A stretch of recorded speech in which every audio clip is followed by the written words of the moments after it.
Legendary Weapons of China is a 1982 Hong Kong fantasy martial arts film that was directed by Lau Kar-Leung. Sorry if I get any of these names wrong. And it was starring Lau Kar-Leung as the lead role.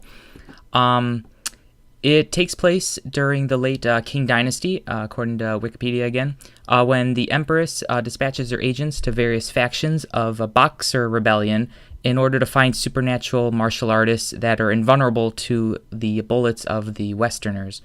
When one of the leaders of the groups disbands his forces, assassins from the remaining factions are sent out to kill him for his treason.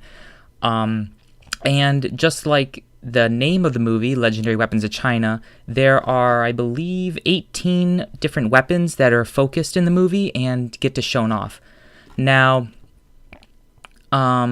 the overall plot isn't too great, but what is amazing is that it uses Taoist folk magic along with lots of hand-to-hand combat and the 18 special weapons that you'll get to see throughout the film as well, which make it a really great movie.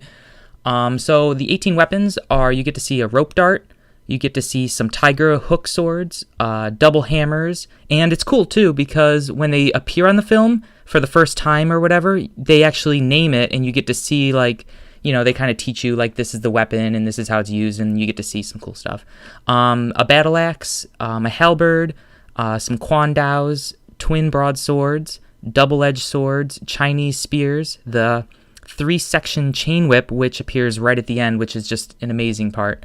Double daggers, double crutches, the monk's spade, which is a really funky looking weapon, a staff, the tiger fork, which is also like a trident, a rattan shield, and the butterfly swords, and I believe that's it. Oh, and a chain whip. I guess there's a section chain whip or whatever. But it's really cool when they actually appear and you get to see them, and they have cool fights focused just on those weapons, so you get to see how they compare to the other weapons and things like that, and it's really cool. So like I said, the overall plot of the movie isn't too good. It's kind of just about this a couple assassin groups that are all kind of trying to take out this other guy who gets mistaken for another guy, and they're just kind of fighting each other. Then they team up, and then he fights his brother at the end and stuff. But since the movie came out in the 80s, it has that unique vibe of a late 70s or early 80s film-ish. But since it's based in Hong Kong, they're a little bit behind on the times, and it kind of has a unique quality to it that really stands out. But overall, the story, I'd probably give it a 5 out of 10. It's not that good, but it is kind of not that bad either, so it's kind of right in the middle. And on my scale, a 5 is just average. It's not good, it's not bad, it's just kind of in the middle. The music is also similar. From what I remember, it's just kind of bland. It's not too good. There's some music that's pretty cool, especially during heightened battle scenes. And but it's mostly just all right. So a 5 out of 10 on the music.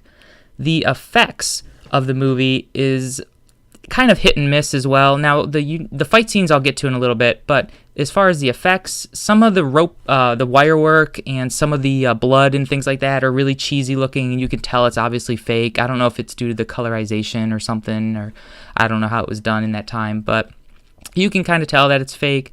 And not that that's bad, but just if it would have been more gritty, it's hard to say, but I kind of rate it just a 6 out of 10. It's a little bit above average, but it's definitely not the worst I've seen. The fighting, however, is what really makes this movie stand out. This movie has probably some of the greatest fight and longest fight scenes I think I've ever seen, and really unique.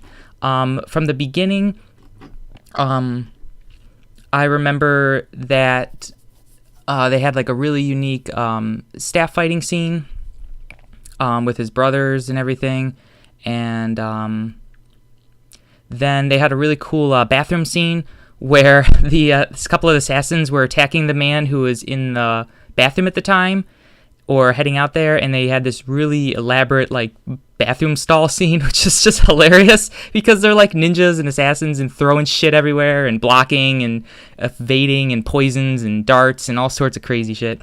And it's kind of like a comedy too. There's a lot of comedic elements that really separate this film too from just being a generic action or martial arts film. It kind of reminds me of The Drunken Master, where it's a martial arts film, but there's comedy involved as well, especially with a lot of the stunts and things and the weapon effects, and it's a lot like that.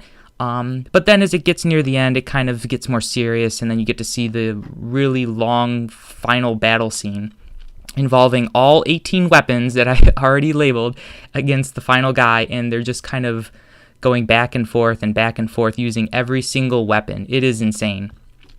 So it gives me an overall score of a 7 out of 10. It's kind of above average film. The reason why I didn't rate it higher was because just the story, the music, and some of the effect work is just not up to par. Like, it's just kind of average. Nothing of those really stand out. Yeah, the fighting is superb, and I would recommend the film to any martial arts enthusiasts or people who want to check out the film. Check it out for the fighting, because the fighting is what really sells this film and makes it amazing, especially if you're really into like Chinese weapons or just more martial arts involving weapons instead of just like hand-to-hand. Check it out for that. So overall, I give it a 7 out of 10. Check it out if you can. I think it was on like Hulu at one point. You may be able to rent it from like Netflix or whatever. But I give it a highly recommended.